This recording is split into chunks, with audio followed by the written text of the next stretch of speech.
PPT 보시면요. 후보자 화면에 메르스 백스 보이시죠? 네. 후보자는 메르스 대응 총괄 반장 하셨잖아요. 네. 백스 작성도 총괄하셨고요. 2015년 당시 문재인 야당 대표는 질병관리본부를 찾아서 초기 대응은 실패라고 지적했습니다. 맞죠?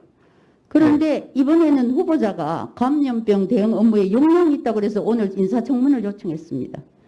참 아이러니하지요? 문재인 야당 대표가 그렇게도 비판하던 메르스 방역의 주역, 그 당시 정경 현장 점검 반장은 현재 질병관리청장이 되었고 권덕철 총괄 반장은 장관 후보자가 지금 됐습니다. 어떻습니까? 당시 메르스 방역 실패에 대한 평가를 인정하시는 건 아니시죠? 대답은요. 네. 이따가 마지막에 네, 해주시기 알겠습니다. 바랍니다. 네. 참 섭섭합니다. 이번 정부의 방역 기준과 원칙의 단면을 보여주는 것 같습니다. 야당일 때는 잘해도 실패라고 하고 여당일 때는 못해도 성공이라고 하니 그야말로 문재인 정부의 전문 용어 있잖아요. 내로남불의 극치입니다. PT 2번 보여주십시오. 후보자.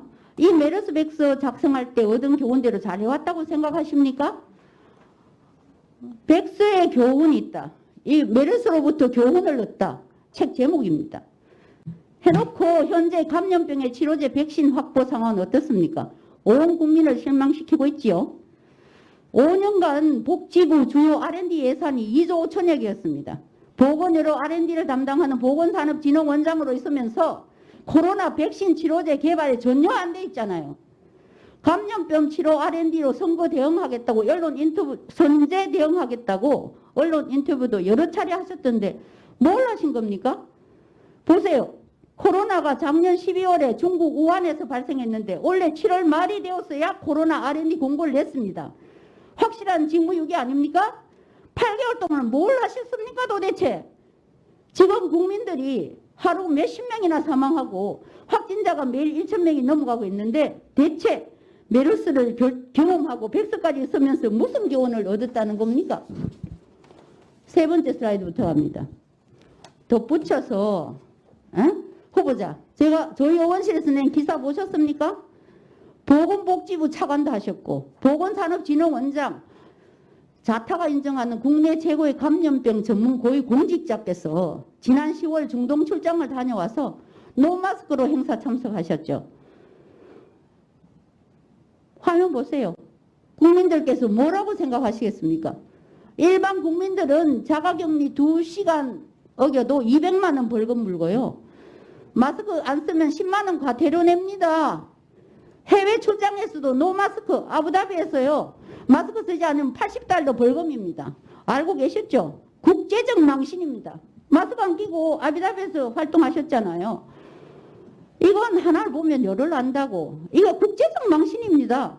우리가 코로나 후진국인 걸 증명하러 간 겁니까? 국민 눈높이에 전혀 미치지 못하는 안전불감증과 보건의료 의식으로 무슨 장관을 한다는 겁니까? 한마디로 문재인 대표도 문재인 대통령도 실패로 평가한 후보자, 메르스 교훈을 얻고도 코로나 R&D에 넉장되어난 후보자, 이 엄중한 시기에 국내외에서 노마스크로 활동한 후보자, 이런 후보자가 대한민국 국민의 건강과 생명을 책임지는 보건복지부 장관이 될 자질이 있다고 생각합니까? 이건 오히려 경계감입니다. 징계감입니다. 스스로 물러날 생각이 없으십니까? 간단히 이상의 부분에서 간단히 답하십시오. 네, 아까 메르스로부터 교훈은 잘 아시다시피 그 당시 질병관리본부가 초기 대응을 하는 과정에서 역학조사의 문제, 역학조사 범위 부분의 문제, 그리고 국민들하고 소통하는 부분에서 문제라고 해서 초기에 그런 대응에 미흡했다라고 WHO에서도 평가를 했고요. 근데 그 뒤에 방역대책본부가 복지부로 올라오면서 장관이 대책본부장이 됐고 제가 총괄 반장을 하게 됐습니다. 그 이후로는 여러 가지 제기됐던 문제점들을 다 해결해 나가면서 종식을 시켰고 그에 따르는 백서를 저 백서는 정부에서 작성한 게 아니고 보건사회 연구원에서 연구자가 여러 각계 의견들을 모아서 작성을 했습니다.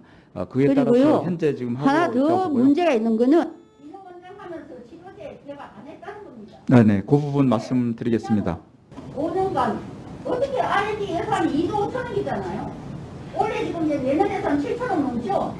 그런데 작년에 벌써 우한 코로나 난리 쳤을 때 벌써 발표해야 되죠. 그래 넉장 부리고 있다가 올 8월에 돼가지고 이제 치료제 발표하면 어떡합니까? 기능원장님께서 말이 안 되지 않습니까? 말이 됩니까? 이건 진짜 징계감입니다. 장관은 고사하고.